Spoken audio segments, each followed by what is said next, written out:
Well, for many, multiple sclerosis isn't just a diagnosis, it's a life sentence, a disease that bit by bit robs you of your ability to move and feel. Earlier on the National, health reporter Kelly Crow reported on Canadians who want a controversial treatment made available here. Now, Kelly has a closer look at that surgery, and we meet someone who wasn't willing to wait to have it here. For 10 years since being diagnosed with MS, I have lived my life like a prisoner on death row.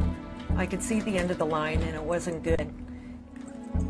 But years have passed and there's been no hope or promise of anything good on my MS horizon. For Ginger McQueen, multiple sclerosis is slowly ruining her life. At 45, her legs are weak and unsteady. Her disease is getting worse despite the MS drugs she takes. What she sees in her future is terrifying. Not being able to walk, becoming chair-ridden, perhaps bedridden. She's even investigated assisted suicide. If I get to that point where my quality of life is bleak, that's my out. So she has decided to take a chance on a controversial experimental surgery that she can't get in Canada. If your health is where you feel you can wait a couple years, who knows? I mean, hopefully we'll have this surgery available in our own countries. But some of us, we feel our time is running out. Ginger is a well-known MS blogger. She's promised to keep her readers posted as she journeys to a small Polish city in search of hope. I will do my best to post when I'm in Poland to keep everyone updated. See you virtually in Poland. Ginger and her husband Steve have allowed us to bring our camera along and record it all, no matter what happens. Are you excited? Are you nervous? Well, I mean, part of me, you know, is excited, part of me is nervous, part of me is skeptical. So, yeah, kind of combination of everything.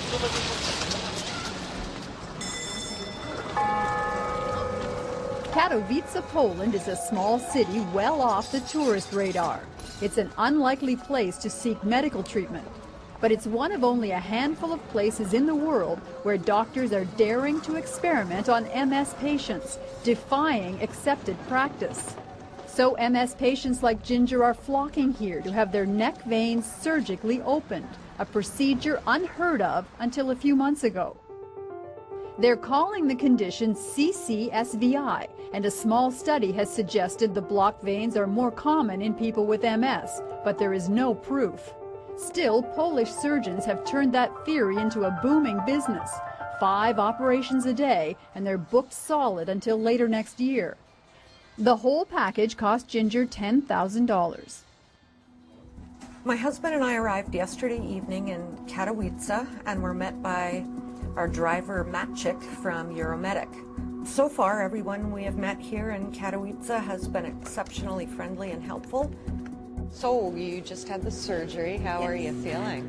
I'm doing great. Down in the hotel lobby, Ginger meets one of her online fans.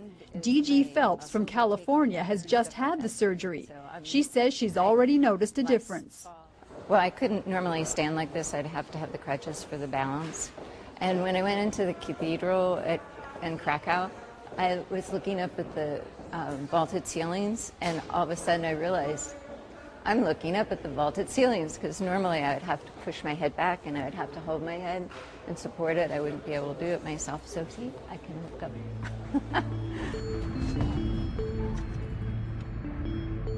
At this point, Ginger isn't sure she has CCSVI. This morning, the driver is taking her for an MRI. Sometimes doctors can see the blocked veins that way, but it can be difficult to spot. Both Ginger and Steve are hoping they find a blockage. That way, there's something to fix. I think there's been enough anecdotal evidence at this point to say that there is something to this technique. And the risk involved in doing it, I think, is minimal for the potential benefit. There are no drugs out there that will stop MS. At the most, they can claim that it might slow it down somewhat. Ginger knows she's taking a chance being here. The surgery to unblock neck veins is untested, and sometimes doctors must insert a permanent metal stent to keep the veins open. Ginger's fear is that the stents can migrate. Already, one MS patient had to have emergency surgery after a stent moved to his heart. The last few days I've been obsessed with stents as I'm worried that I may need one or two. My problem is that the stents being used are not designed for jugular vein use, and that worries me.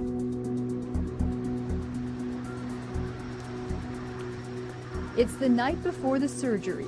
Back at the hotel, Ginger tries to relax after coming so far and now being so close.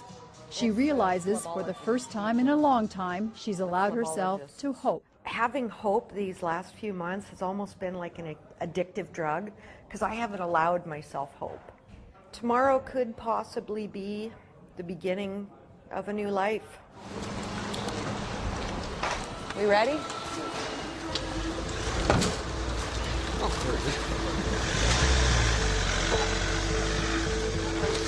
Just took a bunch of pills on an empty stomach and I haven't had coffee, so...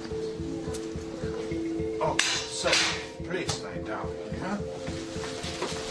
I think that this fluctuation on the left side are secondary to a problem on the right.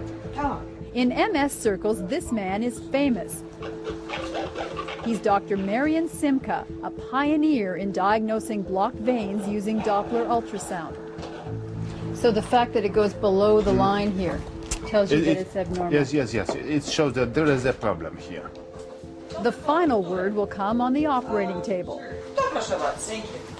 Can I leave underwear? No underwear. So what seems to be happening? I think she said echocardiogram, if I'm not mistaken.